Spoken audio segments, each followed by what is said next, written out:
화면을 보겠습니다. 이 화면은 지난 11월 4일에 오후 11시에 봉화의 아연채굴 광산에서 매몰사고로 고립되어졌던 광부 2명이 살아서 가족 곁으로 돌아오는 일이 있었습니다. 그들은 221시간 광산에 매몰되어서 믹스커피와 그리고 지하수를 마시면서 생존을 했습니다. 그런데 이 두 사람에 대해 이런 이야기를 했다고 합니다. 갱도 내에서 구조당국의 발파 소리를 들으며 희망을 갖고 서로를 의지하면서 기다렸다라고는 말을 했다고 합니다. 그 소리는 갱도에 갇혀 언제 죽을지 모르는 절망적인 상황 가운데 있었던 그들에게서는 생의 의지와 희망을 주는 소리였던 것입니다. 오늘 우리는 낙심과 절망의 상황 가운데서 희망을 품게 만들었던 소문을 들었던 여인을 만나게 됩니다. 그 여인이 들었던 소문에 우리가 관심을 갖고 또한 우리도 여인이 발견한 희망을 발견한 은혜가 우리 가운데 있기를 원합니다. 그렇다면 그 여인은 누구였습니까? 25절 말씀을 보겠습니다. 함께합니다. 12해를 혈류증으로 알아온 한 여자가 있어 라는 말씀을 합니다. 그 여인은 12년 동안 혈류증을 앓고 있는 여인이었습니다. 이 혈류증은 만성 출혈증으로 여자가 하혈을 하는 병이었습니다. 그 병은 부정한 것으로 여겨져서 성전에 나갈 수도 없었고 대개 남편에게서는 이혼을 당하게 되었습니다. 사회와 종교와 가정생활을 제대로 할 수 없을 뿐만 아니라 사람들을 피하고 멀리하는 그런 병이었습니다. 그런 병에 걸린 여인은 12년 동안 고통을 당하고 있었습니다. 12년 동안 투병을 하기는 쉽지 않았을 것입니다. 아마 여러 번 자신의 삶을 스스로 정리하고 싶은 그런 생각과 유혹에 빠졌을 수도 있었을 것입니다. 그런데 더 절망스러운 것은 무엇이었습니까? 26절 말씀을 보시길 바랍니다. 함께합니다. 많은 의사에게 많은 괴로움을 받았고 가진 것도 다 허비하였으되 아무 효험이 없고 도리어 더 중하여졌던 차에라고는 말씀을 하고 있습니다. 그 당시 혈류증은 치료할 수 있는 방법이 약 100가지 이상이 되었다고 합니다. 그 많은 방법이 있었다는 것은 특별한 치료 방법이 없다는 것일 수도 있습니다. 그렇다면 한 번 걸리면 잘 낫지 않은 난치병이었다는 것입니다. 그 병을 12년 동안 앓았다는 것은 더 이상 치유될 가능성이 없다는 것입니다. 무엇이 그녀가 생을 포기하지 않게 만들었는지 모르지만 12년 동안 혈류증에서 벗어나기 위해서 몸부림을 치는 모습을 우리에게 보여주고 있습니다. 그 여인은 많은 의사를 찾아다녔습니다. 그들의 치료 방법에 병든 육체를 맡겼습니다. 의사들은 병을 치료하기 위해서 그 여인의 육체에 고통을 가했습니다. 그 병을 치료하기 위해서 가지고 있던 돈은 다 허비되었습니다. 여인에게 남은 것은 빈손뿐이었습니다. 하지만 아무런 효험이 없었습니다. 오히려 병은 더 심해져 있었습니다. 그런 상황에서 그 여인이 가질 수 있는 것은 절망뿐이었을 것입니다. 이제는 죽기를 기다려야만 되는 상황일 수도 있습니다. 그런 상황을 인간의 지혜와 능력과 소유로는 절대로 해결할 수 없는, 극복할 수 없는 한계 상황이라고 말할 수 있습니다. 우리도 살다 보면 그런 상황에 처할 때가 있습니다. 혹시 지금 여러분의 처한 상황이 그런 것은 아닙니까? 여러분의 주위를 돌아보면 그런 상황 가운데 있는 사람들이 있을 수 있습니다. 삶은 고통만 있습니다. 통장은 텅 비어 있습니다. 문제는 해결될 가능성이 전혀 없습니다. 그럴 때 우리는 어떤 생각을 가지게 될까요? 모든 것을 포기하고 싶습니다. 모든 것을 내려놓고 싶습니다. 그런 절망적인 상황에서 희망을 발견할 수 있는 소식을 여인은 듣게 됩니다. 그 희망은 무엇이었습니까? 27절과 28절 말씀입니다. 함께합니다.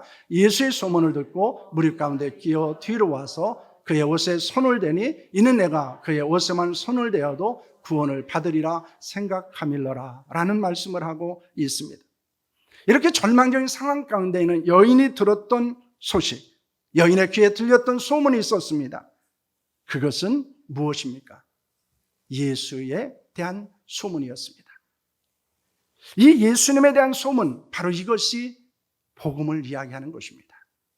복음은 헬라어로 유앙겔리온이라고 말하는데 이것은 기쁜 소식, 복된 소식이라는 뜻을 가지고 있습니다. 12년 헬류 동 알았던 여인이 지각에서 모든 재물을 잃고 오히려 몸은 만신창이가 되어 있었습니다. 그 여인이 들었던 가장 기쁜 소식은 바로 예수의 소문이었습니다. 왜냐하면 예수는 모든 병을 치유하신 분이라고 말합니다. 어떤 대가도 요구하지 않는 분이라고 말씀하고 있습니다. 어떤 사람의 요구도 거절하지 않고 은혜를 베푸시는 분이 예수님이라는 소문을 들었기 때문입니다. 예수님의 소문을 들은 여인은 어떻게 합니까? 27절, 28절 말씀을 보면 예수의 소문을 듣고 무리 가운데 끼어 뒤로 와서 그의 옷에 손을 대니 이는 내가 그의 옷에만 손을 대어도 구원을 받으리라 생각함이라고 말씀하고 있습니다. 예수를 만나기 위해서 찾아갔습니다. 하지만 사람들이 너무 많아서 가까이 갈 수 없었습니다. 아니, 자신과 같이 부정한 사람이 예수님 앞에 나설 수 없다고 생각했을 것입니다. 그래서 많은 사람들의 틈에 끼어서 따라가다가 뒤에서 예수님의 옷자락에 손을 대게 됩니다. 여인은 예수님의 옷에 손을 대기만 해도 나올 수 있다고 하는 믿음을 가지고 있었기 때문입니다. 여러분, 언제 믿음이 생길까요? 로마서 10장 17절은 이렇게 말씀하고 있습니다. 함께합니다. 그러므로 믿음은 들음에서 나며 들음은 그리스도의 말씀으로 말미암느니라. 믿음은 들음에서 납니다. 예수님의 소문을 들어야 믿음이 생깁니다. 믿음은 예수님의 복음에 대한 인간의 반응입니다. 우리는 여기에 주목할 필요가 있습니다. 여러분, 믿음이 무엇입니까? 예수님의 복음에 대한 인간의 반응입니다. 그렇기 때문에 믿음은 바로 우리가 복음을 들을 때 생기는 것이고 복음을 들을 때 예수님에 대해서 관심이 일어나게 됩니다. 그리고 인생의 절망에서 희망을 발견하게 만든다는 것입니다. 누가 예수님의 소문을 그 여인에게 들려주었을까요? 예수님의 치유 역사를 경험한 사람일 수도 있습니다. 그 역사를 들은 사람일 수도 있습니다.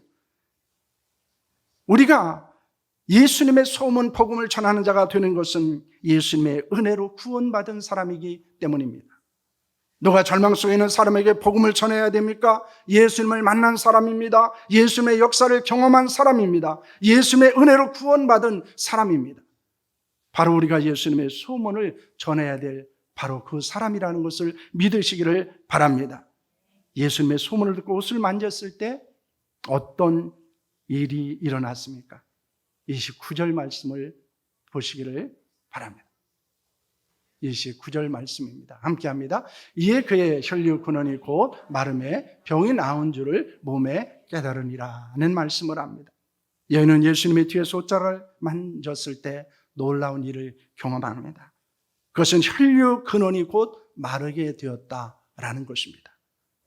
여인이 12년 동안 고통스럽게 만들었던 혈류증이 깨끗이 나음을 입게 된 것입니다. 피를 흘리게 하는 근원이 마르게 되었습니다.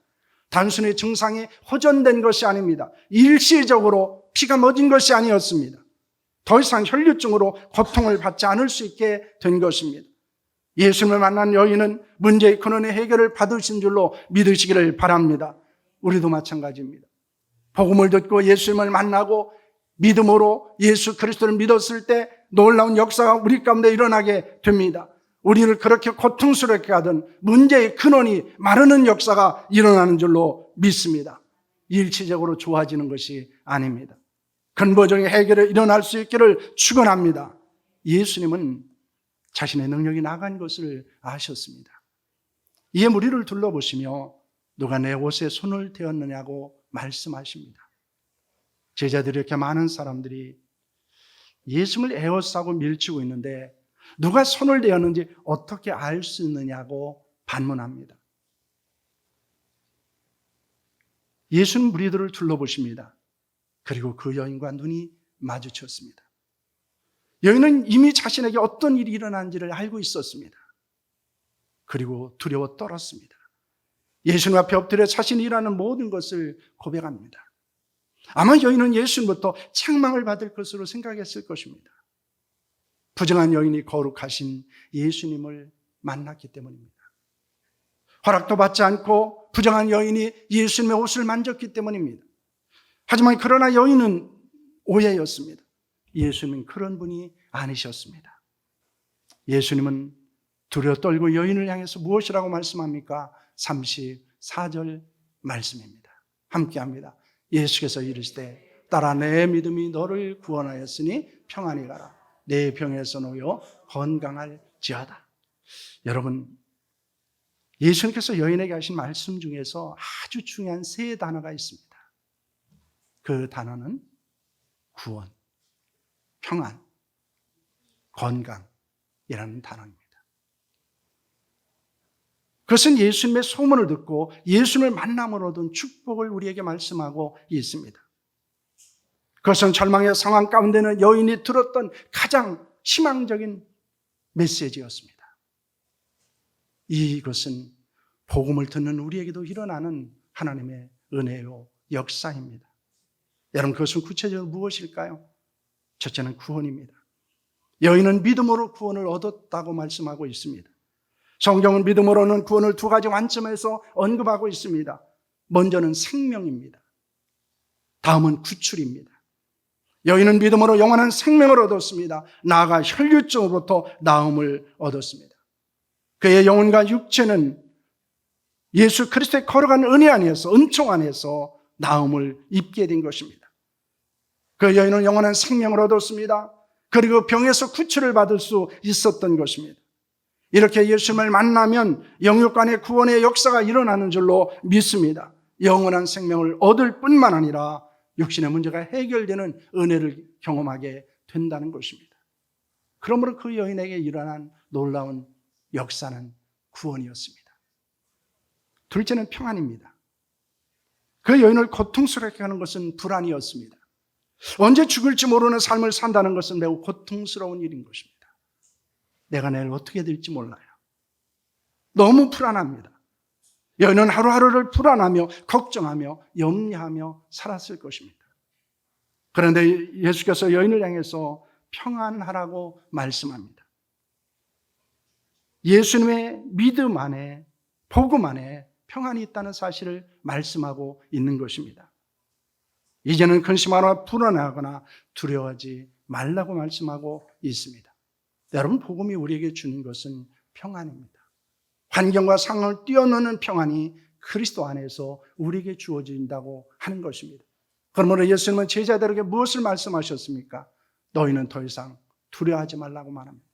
내가 이 세상에서 주지 못하는, 경험하지 못했던 평안을 너에게 줄 것이라고 말씀하고 있습니다. 그 평안이 복음 안에서 우리에게 주어진다는 사실을 믿으시기를 바랍니다. 셋째는 건강입니다. 여인은 건강해졌습니다. 더 이상 혈류증으로 인해서 아파하지 않아도 되었습니다. 혈류증은 여인을 고독하게 만들며 불행하게 만드는 것이었습니다. 건강을 회복한 여인은 가정으로 돌아갔을 것입니다. 성전에서 마음껏 하나님을 예배할 수 있었을 것입니다. 사랑하는 사람들과 소중한 교제를 나눌 수 있었을 것입니다. 그가 병에서 나음을 입은 것은 삶의 모든 것을 바꾸어 놓았다는 것입니다. 여인은 예수님을 만남으로 구원을 받았습니다. 복음을 듣고 믿음으로 평안을 얻었습니다. 건강을 회복했습니다. 그것은 예수님의 소문, 복음을 들은 여인이 받은 은총이었습니다. 인간의 절망적인 상황은 고통스러운 것입니다. 하지만 그 상황은 예수님을 만날 수 있는 기회가 될 수 있습니다. 인간에게 있어서의 마지막은 하나님의 시작일 수 있습니다. 우리는 절망이라고 말하지만, 우리는 좌절이라고 말하지만 복음 안에서 우리는 하나님의 역사를 경험하게 되기 때문입니다.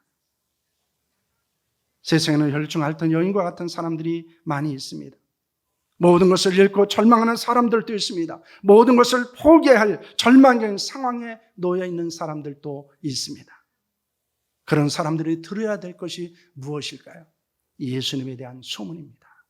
복음입니다. 그들에게 들려줘야 될 것이 무엇입니까? 예수님의 소문입니다. 복음입니다. 왜냐하면 복음을 듣고 믿고 믿으면 구원과 평안과 건강을 얻을 수 있기 때문입니다. 복음은 절대 희망을 우리에게 주기 때문입니다. 복음은 절대 희망을 우리에게 줍니다. 복음은 강력한 능력이 있습니다. 영혼을 구원하며 마음의 평안을 주며 육체의 건강이 회복될 수 있습니다. 사망 가운데 사는 사람들이, 불안한 마음으로 두려워하는 자들이, 질병으로 인해서 고통 가운데 있는 자들이 들어야 될 것이 바로 예수님의 소문입니다. 바로 그것이 복음입니다. 왜냐하면 예수님의 복음이 희망을 우리에게 주기 때문입니다. 우리는 그 복음을 전하는 자로 살아야 하는 줄로 믿으시기를 바랍니다.